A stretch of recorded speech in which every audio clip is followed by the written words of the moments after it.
Thank you and welcome to everybody who's here today. This is our monthly training we do as part of the work of the Big Bend Coalition Against Human Trafficking, and this is the Big Bend Coalition here in North Florida. We had started doing these programs, gosh, at the beginning, I don't know, 5 years ago, maybe 6 years ago, in person. Then the pandemic helped us go online. Could I say it like that? And we've been doing them online since, and it's been a great success, as you can see by all the people who are entering in the chat here. So welcome. Just so you know a little bit about our coalition, we meet quarterly. We're like many of the coalitions around the country and the state of Florida. We are a multidisciplinary, diverse group of people who care about the issue of human trafficking and supporting survivors. We meet quarterly. Our next meeting is May 26th. It will be another virtual meeting, and it looks like we've got that confirmed now. Since we did this PowerPoint, it's not any longer tentative. Always seeking new members, and you can see our contact there with the U.S. Attorney's Office, Kelly Doherty, and we're always working to figure out how we can do more to build trust and have more survivor involvement, or asking for assistance from the folks here in our community who do this work. So next slide, please. I'm the executive director of STAC, which is the Survive and Thrive Advocacy Center. In our work as a nonprofit here locally, we really do three things. We're a hub agency, so we work with a whole wonderful group of agencies, organizations, individuals, faith community, many others in our community to support survivors. So we're a hub agency. We can connect people. We also do direct support and case management, and pretty soon you're going to hear from Graciela, who is our community services advocate who does this work on the ground every day. We also do just what we're doing here, public awareness. We do training specific to agencies and organizations. And we're really working hard now to get into some of our rural areas. Those of you who know the area where we're from, Leon County, Tallahassee, it is the most populous area of our area in this part of the Panhandle, but we're surrounded by 5 other counties that are very rural. All right, next slide, please. In terms of our agency and our work, I really would love for you to check out our website. You can sign up for our newsletter there, and you'll also get a pop-up on whatever recently we're doing in our community, and you can check those things out. We've got a toolkit, we've got posters, all these things that I'm looking at, Kristina, that we've developed together with the IRC, and know that all of our services and the support we provide to the survivors that we assist are free of charge. Next slide, please. One of our recent initiatives, and we did a whole program on this last month, is stackpro.org. And those of you who are in our area know that this is tailored to kind of this area of our state and our world, but it really, the information here applies and could be useful across the board. We've done a lot of research and found really all the unique aspects, or many, I should say, of the unique aspects that every different kind of workplace should pay attention to when it comes to sex and labor trafficking. So this particular stackpro.org training is one that our own county commission funded. We've developed it. It's an online, free, just over 1 hour training. If you take the whole thing and every single section, it will help ground you on how to recognize human trafficking. And also, if you are a business that is anything from in the financial sector, hospitality, restaurants, hotels, if you're in an office park, how you could recognize someone who might be trafficked, who's doing landscaping or other kinds of work in your work setting, who might be trafficked or might be being groomed to be trafficked. This is a helpful training, and we're offering this, for our area, of course, but all of you, really encourage you to take the stackpro.org training. I don't know if anybody who's on now, if you might say, if you took last month's training and if you found it useful, we actually did the training as this webinar, so it worked out well. Okay, next slide, please. Today we are dealing with, oh, Rachel says, I did, it was great. Thank you. Oh, good. Thank you. Thank you. Thank you. I'm glad you liked it. I hope this is a good commercial for everybody to take it. Please do it.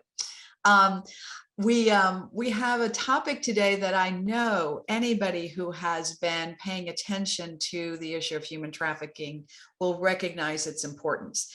And I'm thinking now, you know, as we were just preparing, I'll say this to our presenters, I almost wish we were doing a part 1 and a part 2 and have, you know, started it out as that, because there is no way in the time allotted today we can talk about all the issues that come up with the topic of substance use and human trafficking.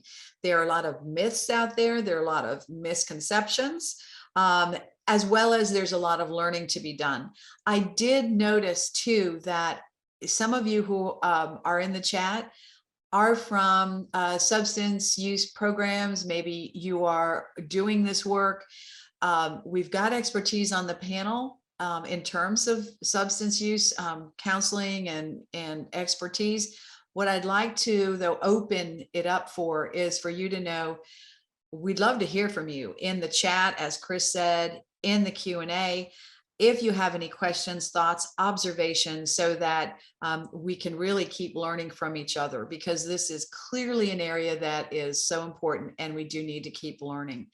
Would really like you to do that. Also, I don't know that I fully thanked USF, Chris and Katara Lynn, and everybody who's here from USF. Thank you so much again for doing this with us. We totally love your being there and our partnership together. So thank you for that. All right, I think that's the end of our slideshow opening us up. And now I will take us to our presentation. Okay. And know, everyone, what we would like to do is make sure that you are able to, everybody can see the screen well? Okay, good. You've got the chat function there. You've got the Q&A. Would love to have you put that information in. What our speakers are requesting is, if you have a question that's kind of fundamental to what they're saying at the time, feel free to put that in the Q&A. If it's one that needs to be answered so that you can, you know, get to the next thought, we'll definitely interrupt and ask them that. But if it's not, we're going to we have a lot of time at the end that we can do some conversation. I was going to say conversating, but we can do some Q&A and talk to each other about this issue. So, so know that we'll have time for questions, and the panel will be able to talk back and forth with each other as well. Okay, so this is our program, and I'd also again like to thank our speakers today, Graciela Markina, who is STAC's Community Services Advocate. Everyone will introduce themselves later, so I won't go on. Just know that you have 3 wonderful panelists with you today. Kristina Bailey, who's the Anti-Trafficking Program Supervisor at the International Rescue Committee here in Tallahassee, and Robin Silberman, who is a survivor mentor with Whole Child Leon and the Open Doors Outreach Network. I'm just thrilled to be doing this the first time with you, Robin, in a setting, so glad we're together.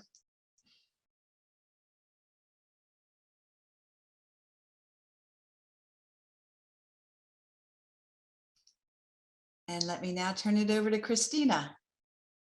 Thanks, Robin. Good morning, everyone. Good afternoon, depending on where you are. I think people are joining us from all over.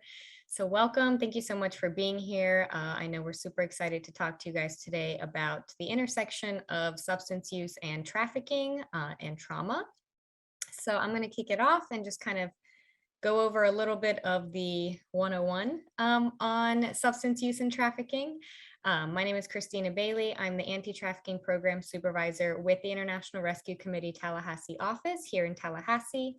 And I work together, IRC and STAC work together. So I work with Robin, Thompson, and Graciela very closely to serve all survivors of sex and labor trafficking here with client-centered, trauma-informed, comprehensive case management services.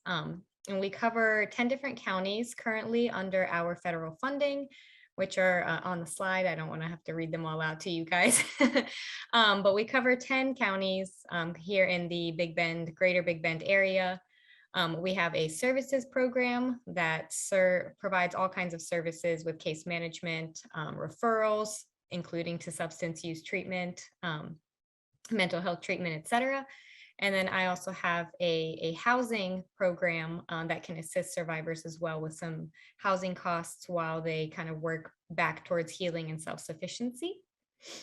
Next slide, please. So that was just a little bit about me to give you some context. Oh, and I will mention that prior to working with the IRC and anti-trafficking, my previous role was working as a substance use counselor here locally as well with opiate addiction. So that's where my crossover with substance use comes from. So I'm going to go over a little bit of the basics before I hand it off to our other speakers, and where you will see the crossover of substance misuse and human trafficking. And basically you will see it everywhere, from beginning to end. We see it in recruitment. So as we know, traffickers will target vulnerable populations to get their victims from. And a vulnerable population is somebody who is currently misusing substances. So they will target anyone who's actively using as a potential victim of trafficking. And you might also see that they will use substances to build a relationship with that person, their intended victim, and get them possibly addicted to substances if they weren't previously, as a way to recruit them into the trafficking situation. It's also possible that it could be a family member. So the person, the victim survivor, may not have any connection to substance use, but it's possible that their family member, their partner, their parent is misusing substances, and will then traffic out their child or their partner for the exchange of substances or money to buy substances. And then once in the situation, traffickers might use substances to control their victim. So they might be the one supplying the substance, and keeping them in the situation by being the one that provides their substance of choice. Kind of if you leave, then you won't be able to insert substance here anymore. Or they will use the withholding of said substance as a control mechanism. As I'm sure a lot of you know, for example, opiate withdrawal is very, very hard on the body, not something that anybody wants to go through. So if opiates are your substance of choice, and you really want to leave your situation, your trafficker might say, well, if you leave, or I'm going to withhold your next round of pills, and you're going to have to go into withdrawal and be miserable if you don't go and do this. So that can also be a method of control, is either supplying or withholding, or a combination of the two. And a lot of times, again, they might not have been addicted previously. They might have come into the situation through grooming or otherwise, and the trafficker will introduce substances to the victim to get them to that point of addiction, so they can then use the supply and withhold as a control mechanism. We also then see it as a coping mechanism. So sometimes it may not have to do with the trafficker at all. Sometimes the victim survivor may choose to use substances as a coping mechanism because of the constant trauma that they're going through. So they might turn to substances to cope with, the trauma of being trafficked, to cope with the pain, to cope with the mental health issues that come from that. And then, and I know our Robin Silberman will speak on this a little bit more later, so I'm not going to go too much into it, but substance misuse in the recovery process. So a lot of times I think that we forget that when they exit the trafficking situation, when they come out of the trafficking situation, it's not like substance misuse just goes away. We all know here that is a very, very hard thing to work through and recover from, especially if it's something as addicting as opiates or something else. So a lot of times, there's still misuse coming out of the situation. They might continue to choose to use because of the trauma, because they're still trying to cope and heal. And when you're coming out of a trafficking situation, there's so many things that need to be addressed that it can also be very overwhelming, from the PTSD, the need to get back on track, that a lot of times substance misuse is just something that's needs to be addressed from a trauma perspective. So that's just a little bit of background, an overview kind of on the crossover and why we wanted to speak on this topic today and bring it to everybody's attention from a more focused lens than just a trafficking 101, because as you can see, it's really substance misuse is kind of from start to finish in the trafficking world with victim survivors. So we wanted to bring that to attention. So I will turn it over to, I believe, Robin. Hi, my name is Robin Silberman. I'm a survivor mentor with Open Doors Outreach Network through Voices for Florida, and we work from Whole Child Leon. We serve sex trafficked children and young adults from the age of 10 to 24 that have both been suspected or verified victims of survivors of sex trafficking and sexual exploitation. We serve 8 counties in the Big Bend region, and we do have a 24/7 hotline. We offer survivor-centered care and trauma-informed care. Next. What I wanted to talk to you about and speak to you about is I'm a survivor. So I have a different perspective of what it's like on the inside world when it comes to substances and the trauma that's felt after.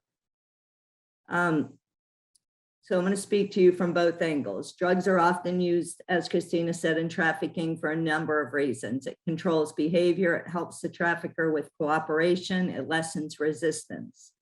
And for the client, it lowers their inhibitions. It helps the survivor get through the day. It helps mask the symptoms of the trauma they're experiencing. And something that I've always felt and believed that I wanted to share is, I don't think people truly understand that addiction is often a symptom of trafficking and trauma. So if we can look at the addiction as a symptom of the trauma and the trafficking that people have gone through, it helps us better understand. So according to the Substance Abuse and Mental Health Services Administration, 75% of women and men that present to treatment have experienced trauma. So that's 3 out of every 4 people that go to treatment. And the number of people that seek treatment is small.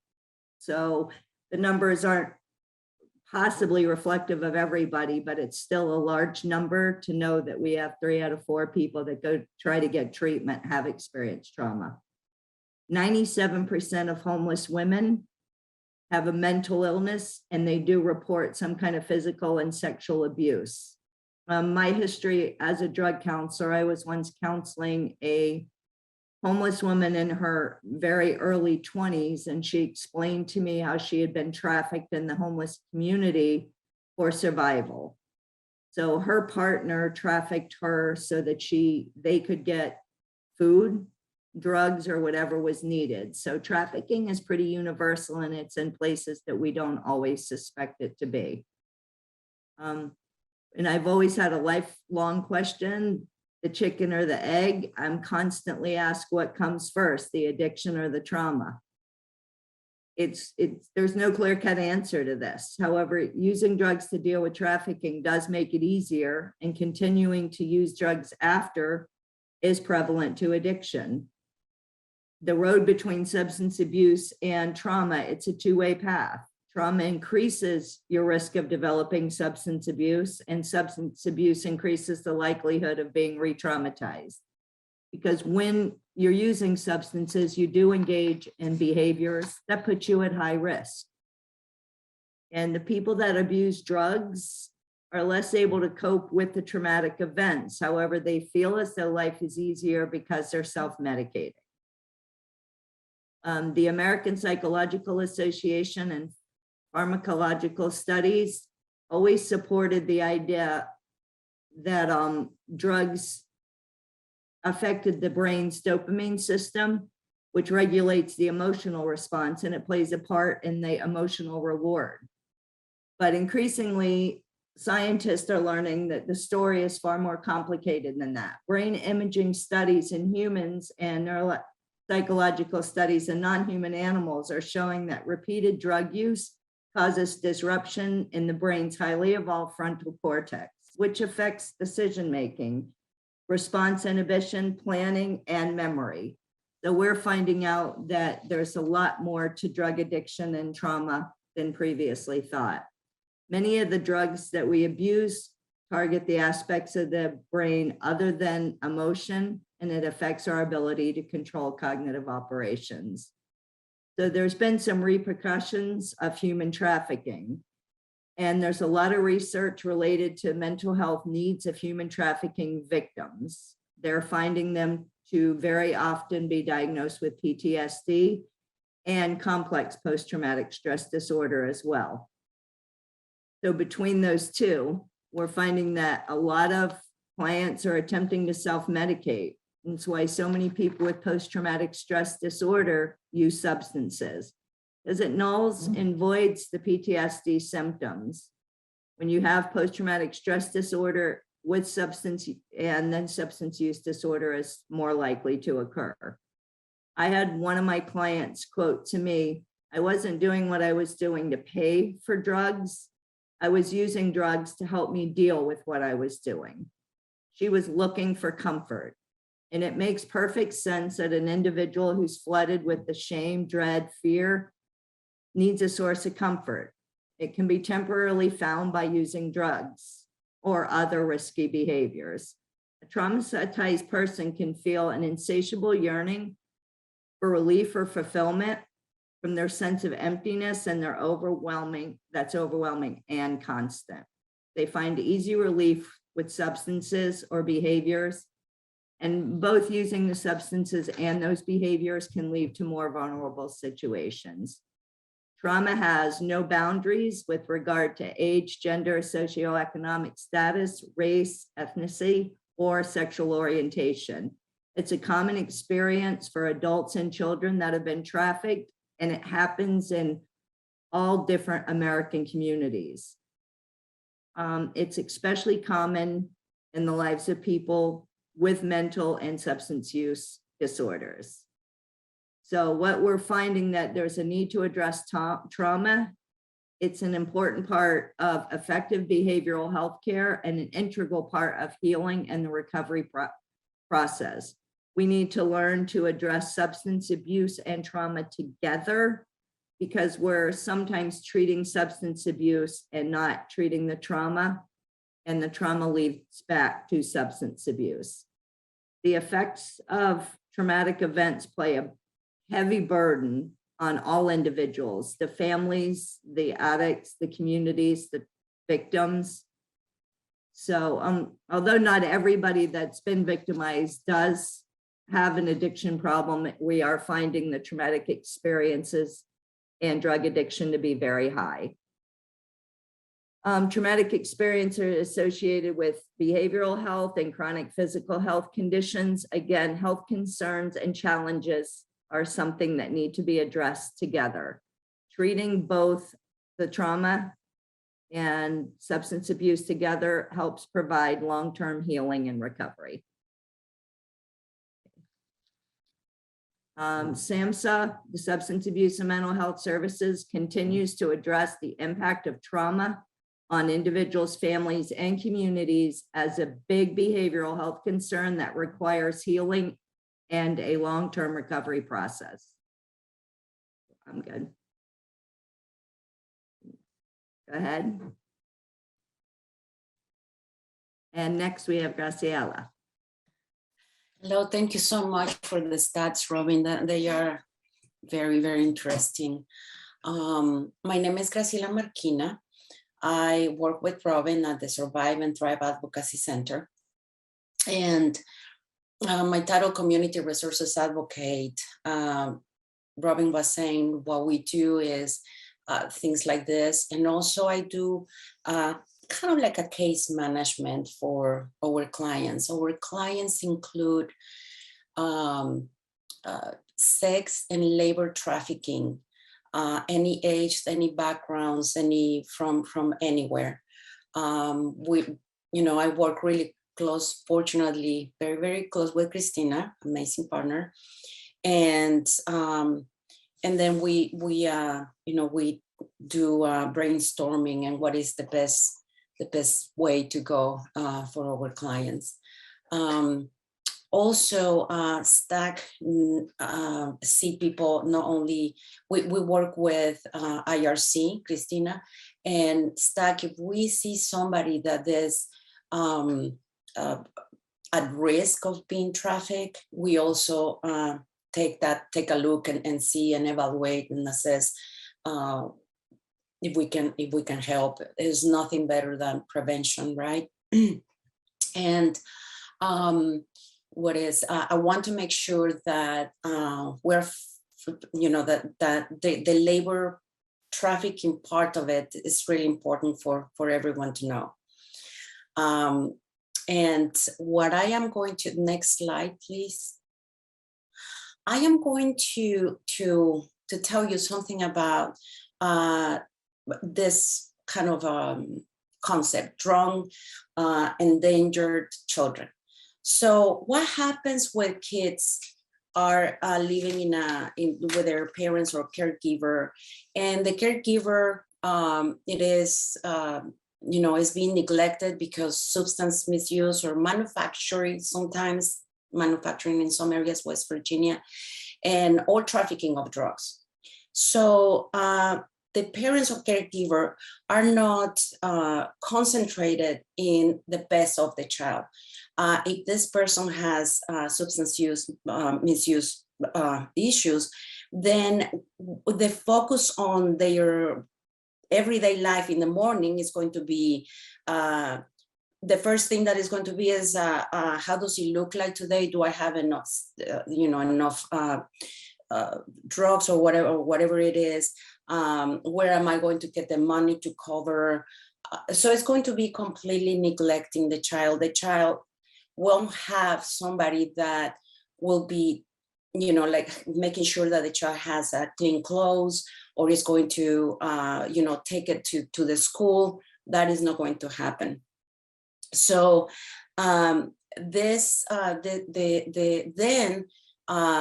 kid, it's possible that having problems at school, possible runaway, possible foster care, and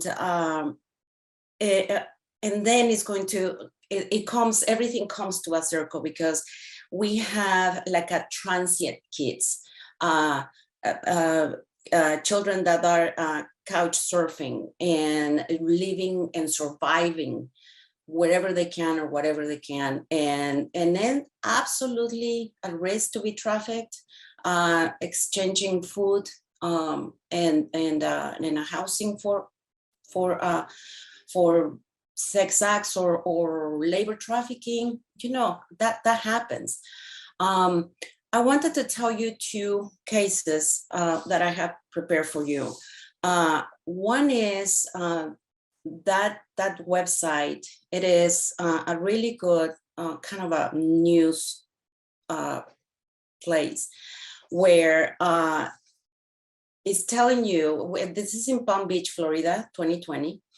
The mom has substance issues.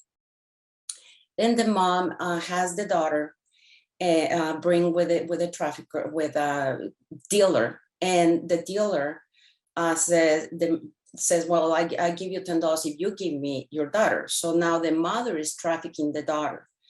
Then this daughter ended up being in foster home. The foster parents also were selling her, and she's in 8th grade when all this happened. And I want to make sure that this child asked for help. How did she do that? She asked the teachers to please put her in detention because she didn't want to go home after that. So the teachers did. She asked for detention and the teachers put her in detention, but nobody asked her why. Why do you want to be in detention? So this is a way to tell you, sometimes survivors ask for help, not all the time. This is very rare. It is not going to be, I need help. It's going to be other ways. It's also, there's this article also talks about another child that was also trafficked by and involved with substance misuse because the trafficker. The other one that I wanted to share to you is that labor trafficking. It's right here. I'm going to copy and paste in the chat. Labor trafficking, where there you go. It is, there is in Immokalee, it's called case Navarrete case. And what the traffickers were doing is getting people from Mexico and Central America to force them to work in the field. That's, against their will. And not only that, what Kristina mentioned that, and Robin mentioned that, not only keep them with drugs, but also make them pay for the drugs. So they were completely stuck. They couldn't, the victims couldn't leave. They were subject to, of course, a lot of physical abuse, mental abuse, all kinds of abuse, all this trauma that we are talking about. Finally, some different organizations were able to help. But keeping somebody right there where the traffickers needed to be, to me, I cannot believe that not only they are trafficking them and make them work, but also keeping in the loop of now you're paying for the drugs that I am making you have because of trauma. So that's I hope that you guys can read that article, and also, if you can check this. It's a kind of segment of news about two different kids. If we can go to the next slide, I think we have a video coming up. Yes. And Graciela, I wanted to interrupt and just answer a couple of questions. One, somebody asked, which agency are you with? And I will say it is the Survive and Thrive Advocacy Center, STAC. You work with us. We all work together.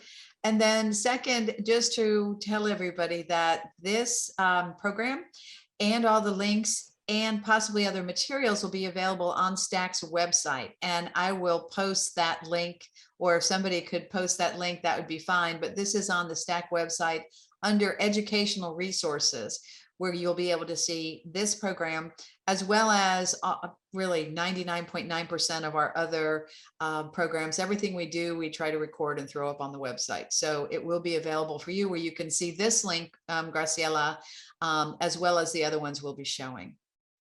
Yeah, and I also wanted to tell you about the hopefully we put it the podcast where I got this information from Andrea Dar, director of West Virginia Center for Children's Justice, and how this term drunk and endangered children, it is it is a hours of conversation. So I can put it in the chat too, so then you can listen to it. Very, very interesting podcast ending human trafficking. Okay, great. And all right. So Chris, if you would like to show the Sober House video, I think we're ready for that, right? Would you like to do an intro to this, you all, or would you like me to? Okay, Kristina says, yeah, sure. So let me tell you all, this particular video that you're about to see is one that is a little old. It came out shortly after the Affordable Care Act passed. So you'll see some policy commentary about the ACA and reimbursement for things like urine tests and drug programs. But I think you'll be moved by and understand some of the tactics that traffickers use to recruit and control people in with the use of drugs and other substances. Also know that it took place here in Florida, down in South Florida, but I would wager, and I'm sure our panelists would agree, it could happen any place. In fact, when we showed this video at one of our local drug treatment programs, Disc Village, we kind of looked around the room and saw everybody's face sort of jaws hit the table sort of thing, where you realize that some of the places you might be referring clients to could actually be trafficking them, or traffickers could be present pretending they're also there for the program's benefit. So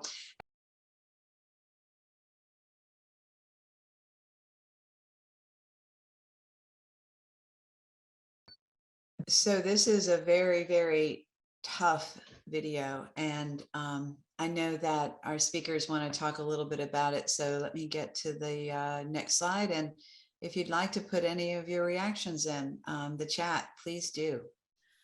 Actually, I would like that, Robin. I would like to see what people thinking, and what are they, what do they think about this, if they knew about it, and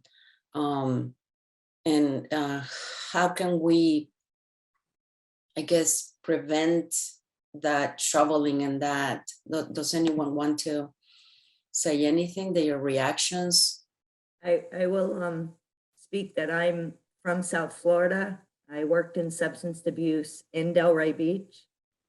I worked at a facility there for a number of years when I was counseling in drug addiction. And it's very accurate. A lot of our clients after meetings would go to Starbucks to get coffee. And as they were at Starbucks, they would be offered drugs to relapse. They would be offered money. They would be told they didn't have to pay halfway house fees at the next halfway house. Things like this was a constant every day. And so we had to start monitoring where we even could let people go, because they were also coming into meetings offering the same kind of incentives to get them.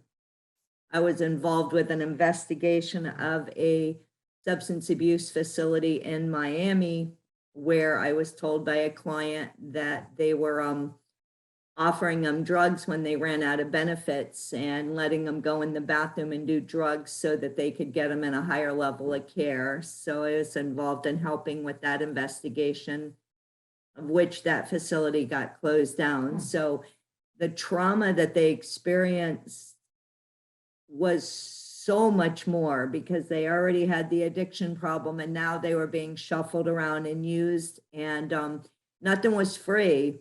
When they let them into the halfway house for no payments, that came with a cost that a lot of them weren't prepared to pay. And it was a very dangerous and horrible situation down there for a number of years. And I think the task force have it a little bit better now than it was, but it's incredibly sad to watch what it did to people. Yeah, I am getting a lot of responses. Some people, didn't know about what was happening. Some people knew. Yeah, the video is available online. Right, Robin? I think it's we can put it in the chat. Yeah, it's going to be in the video for when we share it, and we can also put it in the chat. And I really want to reflect on some of these comments in the chat. People are, a survivor just shared, Coco Eva, Ms. Alcazar, they've shared that they've been clean and sober, and also a survivor of trafficking, gone to treatment twice. First time to get sober, second time to do the trauma work that you were talking about, Robin, and how important that is. And it is, they say, my blood boils knowing this is happening within facilities. I'm furious and flabbergasted. This is a vulnerable space, and I commit to doing whatever needs to be done to stop this. Thank you. And I feel like this is something that is shared by a lot of the people who are responding. Yeah, I'll put the video up. And I'm just thinking, Robin, you mentioned your task force, that the former, that you were working with in South Florida. It's almost good to have this video shown at all the task forces, so that there can be a list in response to one of these questions. Is there a list of this, quote, safe sober houses? I do know that Florida statutes were changed to do more regulation of these sober houses. You know, but to me, I just reflect on the nimbleness of human traffickers here, the nimbleness to take immediate advantage of the Affordable Care Act and bilk insurance companies, insurance fraud, and at the same time commit other crimes like money laundering, and the, you know, obvious false imprisonment, battery, all the other crimes that trafficker who got 27 years was convicted for. So no, I don't know that there's a list in response to this question, but yeah, yeah, definitely please share. I also wanted, I see that there are a lot of people, not only from Tallahassee. So I wanted to ask you, in your capacity, what do you think we can do to prevent, to avoid? I think at some point we did say that Florida is the third state in the nation with more problems of human trafficking. And here in Tallahassee, we have I-10, and we're really close to Georgia. You know, we have different, I guess, situations that can make easy for traffickers to have labor trafficking too. So what is what we do in STAC? So if any of the people that came to us, we will start to see what the, you know, to assess the what are the needs and where are they in their life. We cannot impose anything.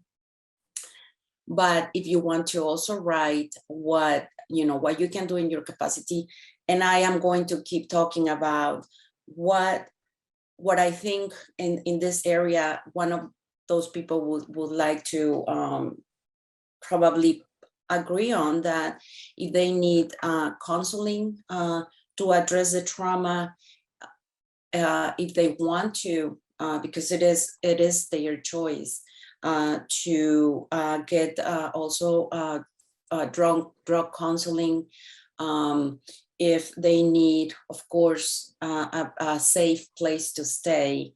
I will say, as we have had clients that are challenged with substance misuse. And we do a very diligent job finding a place that we know they are going to be safe if they choose to go to a rehab or even only counseling. Also, it's important to know that sometimes even adults, they need life skills, like every day, how to address different things, from financials to emotions to how things work. Sometimes our clients know how to live on the street, and they are really smart and wise about that, but about other things, about how things work in everyday lives of other people, you know, that they need guidance. So that's just to start what with STAC would do. Are you addressing some of the questions here, Robin? Yes, we're addressing some of the chats. We have a lot of comments, and we have a lot of, you know, requests for how people are going to share this, how we can find a list of possibly who is being investigated now. I'm not sure who regulates that, but I was going to just start to type in the chat that the best way we can check into all of this is for us all to do this in our own backyards, for us to look and see what is going on with your local task force, perhaps, or if you are a treatment provider now, how are you going to know who you can refer to? Can you, I'm thinking now in terms of what we would do too, if we made a referral, I don't know if all the AA and NA groups in our area are safe how would we find that out? So you kind of have to talk to your client before you make that referral and say, this is what we know happens. You know, there could be someone there who's going to pose as your best friend, who's going to offer you a cup of coffee or a ride when it's raining. And they're going to seem like a really nice person, but this is what can happen. So, right. I mean, have you all thought about how do you sort of make it possible for your clients to not get re-trafficked or to be trafficked initially? Yeah, absolutely. I know here locally, we have some good partners that we've kind of vetted, and that we know are good organizations that will work with those who are in active addiction. But yeah, like Robin said, I mean, we don't know if some of the smaller groups like AA, NA are safe. And it's just kind of up to us, yeah, to educate our clients. You know, we of course encourage attending AA and NA and other religious groups if that's their choice, whatever would help in their recovery. But continuing to have those conversations and making us a safe space and a safe place for them to come to if they do witness that or get pulled back into a situation that they didn't mean to get into, didn't want to get into, hoping that they would feel safe to tell us and reach out for assistance, again, in that way. Yeah, I also, go ahead. It looks like Jim Jolly just posted something. Jim, I think you posted something, whoops, as well, and it went on the screen. So thank you all for doing that, for posting information, and I'd really encourage everyone to check that out. It looks like this is a brochure, Desperation Without Dignity. So appreciate all the information. As I said at the top, and in another way, we're all students and we're all teachers here. Yeah. The other thing that I was going to say is that it is somewhere in the video, I think it was the first one, says we cannot do it by ourselves. And if we keep our relationships with the community, with, you know, whoever it is, somebody put around something about, you know, faith-based organizations, what we know, we go and ask the people that are working with us and are doing the groundwork. And when we keep going, there is no way that STAC can survive, or, you know, I don't think any organization without other organizations. So showing up to those meetings that sometimes you don't want to go kind of pays off. Yeah, that's what I wanted to say. Yeah. And, you know, one of the things that you raised, y'all put in these questions, I'm wondering about Whole Child Leon too, Robin. What are you seeing among the population of youth that you serve in this area? And, you know, if one of the people in the video could well have been, you know, between the ages of 10 and 24, which is the group that you all support, you know, what would you do? What resources do you see here? We provide counseling and trauma therapy through our organization, which is very beneficial. But we had one client that was struggling with addiction and had overdosed, and we helped get her into a youth treatment center where she went into Orlando. And so far, that's the only person that we've had an issue with. The others we've done as counseling ourselves, and it's been nice to have a trauma therapist that's been able to work. So that's one of our staff is EMDR trained. So we've been able to address a lot of the issues in-house with the trauma and the past addiction. But we would have to vet and be very careful and selective on where we help to get people. But generally when they're youth, they have case managers that are also involved. So it limits what we actually can do other than make recommendations. So we provide is the temporary support and trauma-centered care that they need now, and work closely with their case managers on placement for them if that's something that they need in the future. And we have a lot of people from DCF on these calls usually. So you're talking about their DCF case manager, right? Yes. And so that's just going to your point, Graciela, about how it's all everybody coming together and trying to figure it out, work and support the survivor however possible. Robin, you mentioned EMDR, and some of us know what that is, and some of us might not know what that is. You want to say what that is? So folks know about that? It's trauma therapy. And we have an EMDR trauma certified trauma therapist. And yeah, I'm really struggling. Kristina, what is EMDR? Am I unmuted? Yes. Yes, it's eye movement desensitization Thank and you. reprocessing. Yes. So that's what EMDR stands for. And it's a type of therapy that I am not certified in EMDR, so I don't want to speak on it, but I just know the basics are that it connects eye movements, past experiences, and has like a whole way of addressing trauma through kind of desensitization.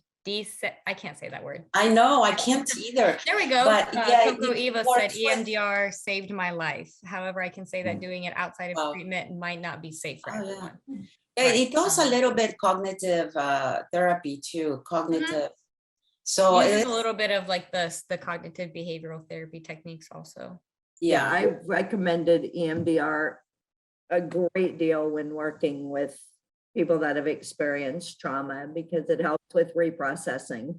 Mhm. But so we've been pretty fortunate that we have a certified EMDR therapist that's able to work with our clients. Yeah, and thank you for posting. We've got more thoughts about that from one of our participants today. And I really like the idea of there being a mention of a lot of different kinds of modalities, because Right. it's all going to depend on the person, right? And Absolutely. when you're ready for it, when you're not ready for it.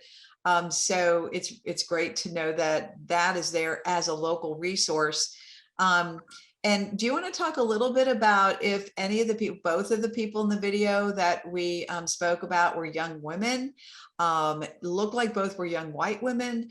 What about resources for other underserved populations, LGBTQIA+, people in the Black community, people in the Latino, Latinx community? What do you have, those of you who are on the call here, what do we have here locally? I know that between STAC and IRC, we can serve all survivors. And we made that, Robin, Graciela, and I know we made that a point in getting our funding, that we wanted to be clear that we could serve all survivors. So we can serve males and females, any LGBTQ, no matter how you identify. So we can be a resource for sure. And, we'll case by case basis. I know when we have a Hispanic survivor, we'll try to the best of our abilities, connect them with Hispanic community members, Hispanic churches and organizations, if that's what they want. If that's what, would help them in their recovery, if they were substance using. Make sure to work with our substance use partners. If they're Spanish speaking, hey, you over here at Appalachia or DISC, do you have a case manager that's Spanish speaking? Do you have a group that is able to be Spanish speaking, so that it's accessible for them? I know we have capital T here, which is great Right. for the transgender community. Graciela and I are part of like a LGBTQ work group, just to continue to discuss resources. So really it would just be all about working with a survivor. And if we don't know, we will do our research. We will go to our groups. We will ask our members of all the different meetings we attend, hey, can you guys throw out some resources for XYZ that we're trying to find? So Yeah, anyone else here has some more insight, put in the chat for sure. Absolutely. And I think that the other thing with trauma is that trauma and Robin, of course, all a lot about this also is reflected in our body. So then it comes to have again, good connections with nurses and physicians, and it's going to come up somehow in the body. Well, not all the time, but it is important that we recognize that it's everyone. It's just all of us. It's about everyone here in your communities. So. Yes, and observations too about oppression being another whole level of trauma that needs to be taken into account for. Thank you, Coco Eva. I could not agree more with you on that. And really the intersectionality, we're just scratching the surface of one intersectionality, human trafficking and substance abuse, without even going underneath the fact that what makes someone vulnerable to being trafficked, any kind of the, systemic oppression and discrimination that's in our world. Who is most economically insecure among our community members here in the Big Bend? Our poverty rate is twice the national average at over 20%. We're the third most food insecure area of our state, which shocked me when I learned that about being here in our community. And who populates those numbers mostly? We can see that's in the in parts of our community where there are the poorest people, where there are the people of color, people who are really struggling, doing 2 jobs and more. So exactly. I mean, there are so many pieces to this puzzle where addressing social justice helps us also address, the access to care and fortify people against being trafficked. I saw somebody that it was working with Native Americans, if I am not mistaken, and that's another population that is really affected by so many things, like Coco was saying, oppression.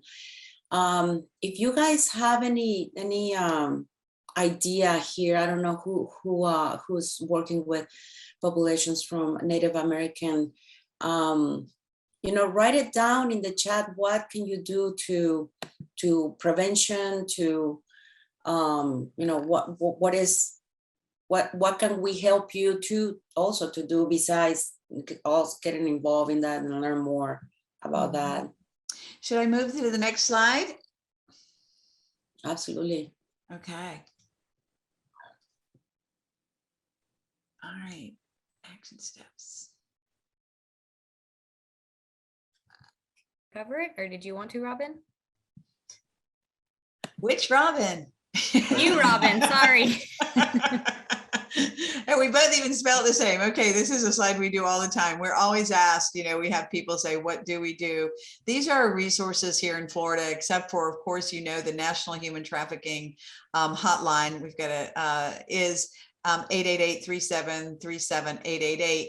And this is STAC's number here as well. For those of you, it's both talk and text. If you do know or suspect a child or a vulnerable adult is being trafficked, and I really highlight the word suspect because sometimes we never absolutely know, but it's really important to make those calls if you have a suspicion, so that an investigation can start.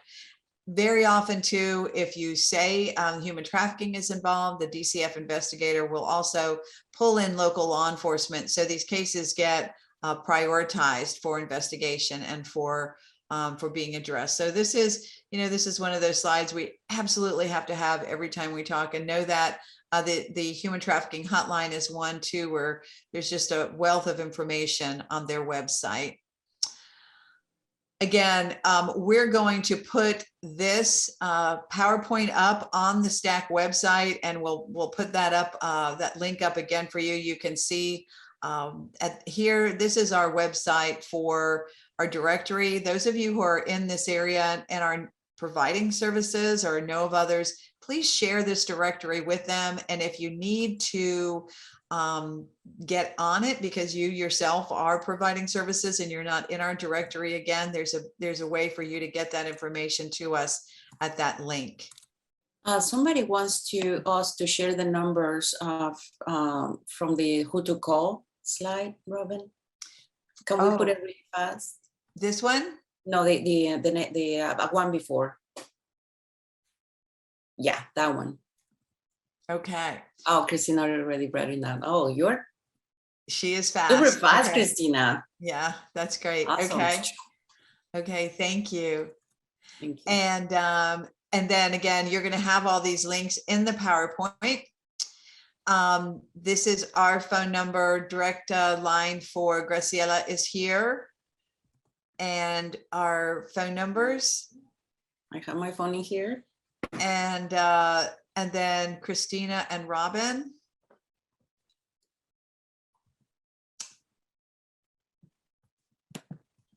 All right, and that is concluding our formal program. We have a few minutes left and would love to just have a conversation, maybe have some reflection about what we talked about today. If you have any other questions or comments, we'd love to hear from you. So anything else, panelists, people who are attending, any other thoughts you'd like to share? Coco is sharing some information, so that's awesome. I've been clicking all of it so that it opens in my browser to look at later. That's the way to go. And really, this is a terrific time to share information. And let me also just tell you that on our website, we're always welcome. We do all the metrics and analyze who comes to our website, and a lot of it is for information. If any of you are interested in doing a blog, if you have things you think we should post and share, please let me know if you're interested in that. We'd be happy to work with you to post something in our website as a blog, especially on this issue. I think a lot of comments came up.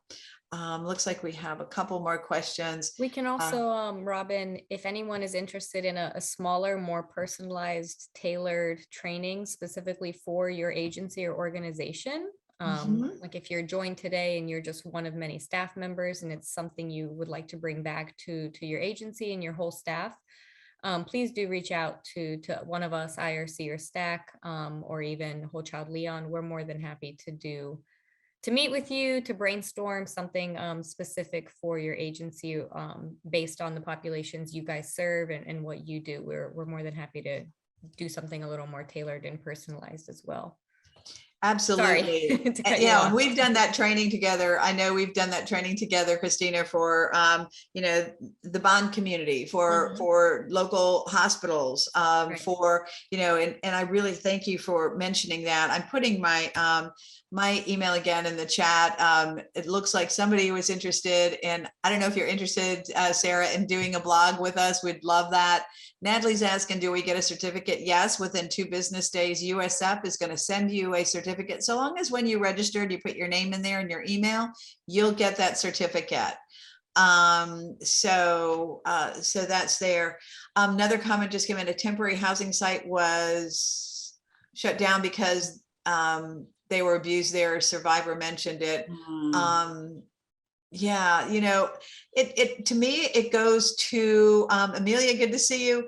It really goes to the whole point about it takes a village. I cannot do one of these programs without saying those words, those 4 words, because it really does. And so now we know how we can, a takeaway from me with all this is we just have to be aware and alert to the signs of trafficking. That's one of the reasons why we showed that video at the very beginning, the faces of human trafficking.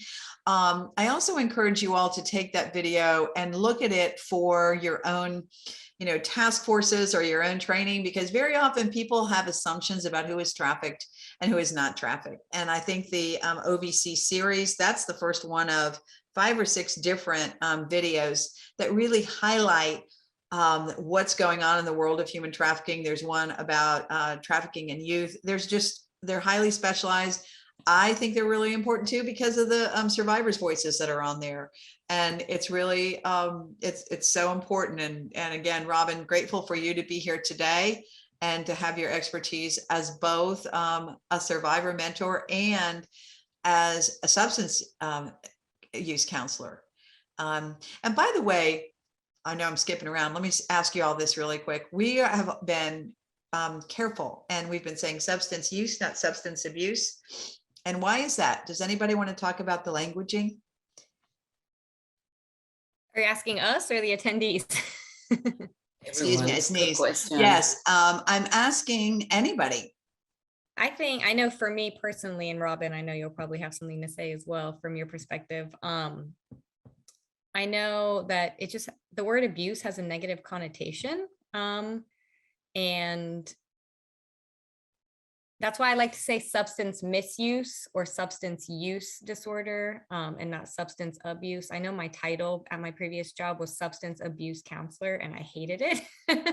So I would always tell people I'm a substance use disorder counselor, and I'm like, but that's not what's on my business card, or that's not what's in my email signature because my title says this.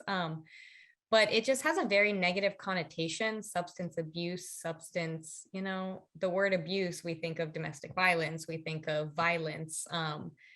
And, you're not, certain situations, you're not abusing the drug, you're misusing the drug or the substance. That's just my insight. I'll let Robin or Graciela, I know you have other things.